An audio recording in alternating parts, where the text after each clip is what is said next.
सभी को नमो नमः। आज की इस 10वीं कक्षा में मैं सभी का हार्दिक स्वागत अभिनंदन करता हूँ। जैसे कि सभी लोग जानते हैं, इस समय हमारी एक मासिक संस्कृत भारती की कक्षा चल रही है। यह हमारा व्याख्यान चल रहा है। तो इस एक महीने के अंदर हम लोग क्या सीखने वाले हैं, किसका विस्तार से व्याख्यान करते चले आ रहे हैं, आज उसका 10वां वीडियो बनाया हूँ। अब तक के विषयों को जो हम लोग पढ़ चुके हैं उनको अच्छी प्रकार से अच्छे तरीके से आप लोग समझ चुके होंगे कि हम लोग जो भी संभाषण करते हैं उन संभाषणों के पद के माध्यम से हम लोग कैसे आगे बढ़ते हैं, अपनी भाषा में कैसे प्रवेश करते हैं। तो आज से बिंदु हमारा कुछ नए बिंदु हैं जिनको हम शुरू कर रहे हैं। एक त्वा प्रत्यय है जिसको हम लोग अंत में पढ़ेंगे। उससे पहले कुछ शब्द हैं, कुछ बिंदु हैं, उनका उच्चारण करेंगे। जैसे सबसे पहले हमारे बिंदु है आज की कक्षा का शीघ्रम मंदम। शीघ्रम और मंदम का मतलब क्या है? शीघ्रम, जो भी हम लोग जल्द में कार्य करते हैं, शीघ्रता से कार्य करते हैं। कौन जल्द से खाता है, जल्दी सोता है, जल्दी चलता है, जल्दी बोलता है, जल्दी भोजन करता है, जल्दी पढ़ता है, जल्दी लिखता है। शीघ्र यानी जल्द में कौन व्यक्ति क्या क्या करता है। और उसको शनैहि क्षम्यताम शीघ्रम मंदम, मंदम को क्या बोलते हैं? आराम से। शीघ्रम कौन व्यक्ति जल्द में कार्य करता है और मंदम यानी कौन व्यक्ति आराम से कार्य करता है। आराम से भोजन करता है, आराम से लिखता है, आराम से सोता है, आराम से भोजन करता है, आराम से पढ़ता है, आराम से चलता है, आराम से पूजा करता है। तो कौन व्यक्ति जल्द में कार्य करता है उसको बोलते हैं शीघ्रम, और कौन व्यक्ति आराम से काम करता है उसको बोलते हैं मंदम।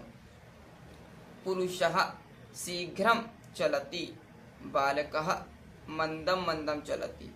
पुरुष यानी पुरुष जल्दी में चलता है और बालकः आराम से चलता है।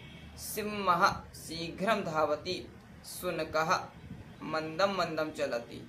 सिंह यानी शेर बहुत तेजी से दौड़ता है और शुनक यानी कुत्ता बहुत आराम से चलता है। माता शीघ्रम शीघ्रम भोजनम पचति, पुत्री मंदम मंदम भोजनम पचति। माता शीघ्र शीघ्र से भोजन बना रही है, पुत्री आराम से भोजन निर्माण कर रही है। शिक्षकः शीघ्रम पाठयति, छात्रः मंदम मंदम पठति। शिक्षक जल्द में पढ़ा रहा है और छात्र आराम से पढ़ रहा है, मंदम यानी लेट। तो शीघ्रता का मतलब है शीघ्रम यानी जल्द में, और मंदम का मतलब है यानी आराम से, मंदम मंदम। अब आता है उच्चैहि शनैहि। उच्चैहि शनैहि का मतलब है कि ऊंचे स्वर में जो व्यक्ति, जो पशु ऊंचे स्वर में ध्वनि करता है, बोलता है, उसको बोलते हैं उच्चैहि। शनैहि, जो व्यक्ति नीचे स्वर में बोलता है, आराम से बोलता है, आराम से ध्वनि करता है, उसको बोलते हैं शनैहि। सिंहः उच्चैहि गर्जति, शुनकः शनैहि गर्जति। शेर ऊंचे गरजता है और कुत्ता आराम से गरजता है। पुरुषः उच्चैहि वदति, बालकः शनैहि वदति। पुरुष ऊंचा आवाज में बोलता है और बालक नीचे स्वर में। शिशु उच्चैहि रोदति, बालकः शनैहि रोदति। शिशु छोटा बच्चा ऊंचे स्वर में रोता है और बड़ा व्यक्ति यानी बालक आराम से रोता है। आकाशवाणी उच्चैहि भवति, हाँ, और वाहनम शनैहि ध्वनिम कुर्वन्ति। आकाशवाणी ऊंचे स्वर में होती है और गाड़ियां हल्की आवाज में स्वर करती हैं। गायकः उच्चैहि गायति, बालकः शनैहि गायति। यानी गायक उच्चैहि गाता है और बालक आराम से गाता है। उच्च यानी ऊंचे स्वर में और शनैहि नीचे स्वर में। इतना बिंदु सभी को समझ में आ गया होगा। अब चलते हैं आगे। एक छोटा सा बिंदु है एव। एव, एव का मतलब है ही।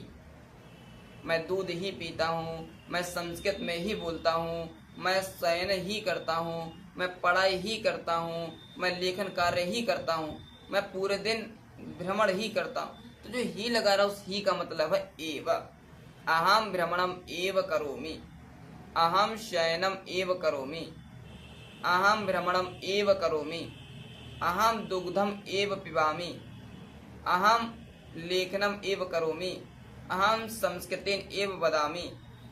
छोटे छोटे बिंदु हैं, उनको समझ के चलना पड़ता है। तो एव का मतलब क्या हो गया? ही। मैं भोजन ही करता हूँ, सोता ही हूँ, मैं पढ़ाई ही करता हूँ, मैं संस्कृत में ही बोलता हूँ। तो जो ही लगा रहा है उसको बोलते हैं एव। अब आता है चा और अपी। चा और अपी में दो फर्क है। चा का मतलब है और अपी का मतलब है भी। जैसे हम लोग बोल रहे हैं, मैं रोटी खाता हूँ, चावल खाता हूँ, दाल भी खाता हूँ, मैं रामायण पढ़ता हूँ, भगवत गीता पढ़ता हूँ, महाभारत भी पढ़ता हूँ, मैं हरिद्वार जाता हूँ, काशी जाता हूँ, वृंदावन भी जाता हूँ। तो जो भी लगा है उसका मतलब है अपी। अहम ओदनम खादामी, रोटी काम खादामी, जलम अपि पिबामी, अहम रामायणम पठामि, भगवत गीताम पठामि, रघुवंशम अपि पठामि, अहम हरिद्वारम गच्छामि, मथुराम गच्छामि, काशीम अपि गच्छामि। अपि का मतलब क्या हो रहा है? भी। ठीक है, अपि का मतलब भी। अहम भ्रमणम करोमि, क्रीडामि, शयनम अपि करोमि, अहम आमरम खादामी, कदली फलम खादामी, सेब फलम अपि खादामी। तो अपी का मतलब क्या हो गया? भी। अच्छा क्या कि मैं जल पीता हूँ, रोटी खाता हूँ और चावल खाता हूँ, और मैं हरिद्वार जा रहा हूँ, काशी जा रहा हूँ, और वृंदावन भी जाऊंगा। और जो अलग अलग उसको बोलते हैं चा। अहम रोटी काम ओदनम सूपम च खादामी, अहम रघुवंशम रामायणम भगवद्गीतां च पठामि, अहम हरिद्वारम आगराम मथुराम च गच्छामि, अहम कदलीफलम आलूकम सेबफलम च खादामि। तो चा का मतलब हो गया और अपी का मतलब हो गया भी। अब आता है अतः। अतः का मतलब है इसलिए। बुखार आ रहा है इसलिए विद्यालय को नहीं जाऊंगा, पैसा है इसलिए दान कर रहा हूँ, लेखनी है, पेन है इसलिए लिख रहा हूँ, भोजन है इसलिए भोजन कर रहा हूँ। ठीक है, पढ़ने का मन है इसलिए पढ़ रहा हूँ, पुस्तक नहीं है इसलिए नहीं पढ़ रहा हूँ, नेट नहीं चल रहा है इसलिए फोन नहीं चला रहा हूँ, पढ़ने का मन नहीं है इसलिए नहीं पढ़ रहा हूँ। तो इसलिए बोलते हैं अतः। भोजनम अस्ति अतः भोजनम करोमि, पिपासा अस्ति अतः जलम पिबामि, प्यास है इसलिए जल पीता हूँ, लेखनी अस्ति अतः लिखामि, धनम अस्ति अतः दानम करोमि, ज्वरः आगच्छति अतः उष्ण जलम पिबामि, ज्वरः अस्ति अतः विद्यालयं न गच्छामि, ज्वरः अस्ति अतः स्नानं न करोमि, ज्वरः अस्ति अतः शयनं करोमि।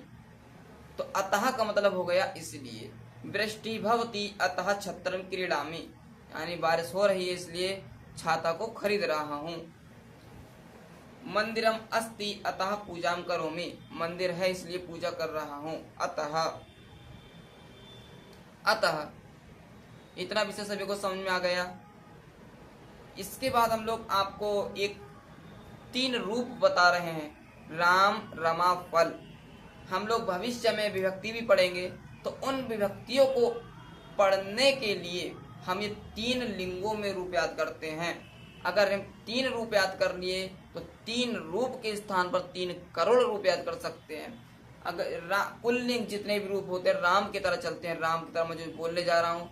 रमा का शब्द है वो सभी जितने भी स्त्रीलिंग में शब्द चले जाएंगे, सीता, राधा, लता, पूजा, सभी रमा की तरह चलेंगे। जो फल का शब्द है सभी नपुंसकलिंग की तरह चलेंगे, फलम, मंदिरम, मित्रम, पुष्पम, सभी। तो केवल इन 3 रूपों को आप लोगों को याद करना है। सबसे पहला रामः, रामौ, रामाः इति प्रथमा, रामम, रामौ, रामान इति द्वितीया, रामेण, रामाभ्याम, रामैः इति तृतीया, रामाय, रामाभ्याम, रामेभ्यः इति चतुर्थी, रामात्, रामाभ्याम, रामेभ्यः इति पंचमी, रामस्य, रामयोः, रामाणाम् इति षष्ठी, रामे, रामयोः, रामेषु इति सप्तमी, हे राम, हे रामौ, हे रामाः इति संबोधनम। तो ये प्रथमा द्वितीय क्यों बोल रहे हैं? इसलिए रामः, रामौ, रामः इति प्रथमा यानी ये पहली विभक्ति है, द्वितीया यानी ये द्वितीय है, तृतीया इति तृतीया यानी ये तृतीया विभक्ति है, इति चतुर्थी यानी ये चतुर्थी विभक्ति है, इति पंचमी ये पंचमी विभक्ति है, इति षष्ठी ये षष्ठी विभक्ति है, इति सप्तमी ये सप्तमी विभक्ति है। तो 1 से 7 तक हमारी विभक्तियां होती जो बताए थे। इति संबोधनम ये संबोधन, संबोधन का क्या उदाहरण था वो हम आपको बाद में बताएंगे। इतना आवाज समझ में आ गया। अब रमा, रमा रमे रमाः इति प्रथमा, रमाम रमे रमाः इति द्वितीया, रमया रमाभ्याम रमाभिः इति तृतीया, रमायै रमाभ्याम रमाभ्यः इति चतुर्थी, रमायाः रमाभ्याम रमाभ्यः इति पंचमी, रमायाः रमयोः रमाणाम् इति षष्ठी, रमायाम रमयोः रमाशु इति सप्तमी, हे रमे हे रमाः इति संबोधनम। ये भी उसी के तरफ बोला जाएगा। तो ठीक। अब फल, फलम फले फलानि इति प्रथमा, फलम फले फलानि इति द्वितीया, फलेन फलाभ्याम फलैः इति तृतीया, फलाय फलाभ्याम फलेभ्यः इति चतुर्थी, फलात् फलाभ्याम फलेभ्यः इति पंचमी, फलस्य फलयोः फलानाम् इति षष्ठी, फले फलयोः फलेषु इति सप्तमी। ये वही हो गए। नपुंसक लिंग में एक फायदा रहता है हम लोगों को, अगर राम का रूप हम लोग जानते हैं तो नपुंसक लिंग का भी बड़े आसानी से रूप हम लोग बोल सकते हैं। केवल प्रथम और द्वितीया को हमको बदलना होता है। फलम फले फलानी, फलम फले फलानी, फलेन फलाभ्याम फलैः, रामेण रामेण रामैः। तो तृतीया विभक्ति से सप्तमी विभक्ति तक पुल्लिंग के समान चलता है, राम के समान चलता है फल रूप, यानी नपुंसक लिंग रूप। ये 3 रूप अगर आप याद कर ली तो हर लिंग में पुल्लिंग तो राम की तरह चलेगा, स्त्रीलिंग तो रमा की तरह चलेगा, नपुंसकलिंग तो फल की तरह चलेगा। तो आप 3 करोड़ रूप याद कर सकते हैं। विश्वास रखना पड़ेगा आप सभी को। और अगर राम का रूप याद कर ली तो आलोक आलोक आलोका, बालका बालक बालका, लक्ष्मणा लक्ष्मण लक्ष्मणा, रमा का रमा रमे रमा, पूजा पूजे पूजा, लता लते लता। फल का पुस्तक पुस्तकम पुस्तके पुस्तकानि, पुस्तकम पुस्तके पुस्तकानि, पुष्पम पुष्प पुष्पानि, मित्र मित्र मित्राणि, फलम फले फलानि, ये सब हो जाएगा। तो आगे की कक्षा में हम लोग इसको विस्तार से समझाएंगे। तीनों विभक्तियों का, तीनों रूपों का पूरा प्रथम विभक्ति से संबोधन तक तीनों लिंगों का हम लोग एक बार परिचय देंगे एक वीडियो में पूरा। तो आज की कक्षा में इतना ही विषय हम लोग समाप्त करते हैं। जो भी इस वीडियो को देख रहे हैं तो उससे विश्वास से मैं बोल रहा हूं कि आपकी संस्कृत भारती में संस्कृत भाषा में गति बहुत शीघ्रता से होगी, बहुत शीघ्रता से। अगर हम लोग पैर के बिना चल नहीं सकते, हाथ के बिना खा नहीं सकते, मुख के बिना भोजन को नहीं चबा सकते, तो जीभ के बिना स्वाद को नहीं पहचान सकते, तो विभक्तियों के बिना हम लोग संस्कृत भाषा को नहीं जान सकते। ये बात लिख के रख लीजिए। कोई चीजें ऐसी होती हैं इम्पोर्टेंट जिसके बिना हम लोग कार्य नहीं कर सकते, तो वही हमारी विभक्ति है संस्कृत भारती में, संस्कृत भाषा में। तो आप इन सभी को रूप को याद कर रहिए। मैं आज की कक्षा को यहीं समाप्त करता हूँ और आप लोगों को इस वीडियो से विदा चाहूंगा। आगे की क्लास में हम फिर मिलेंगे। सभी को नमो नमः, पुनर्मिलामः।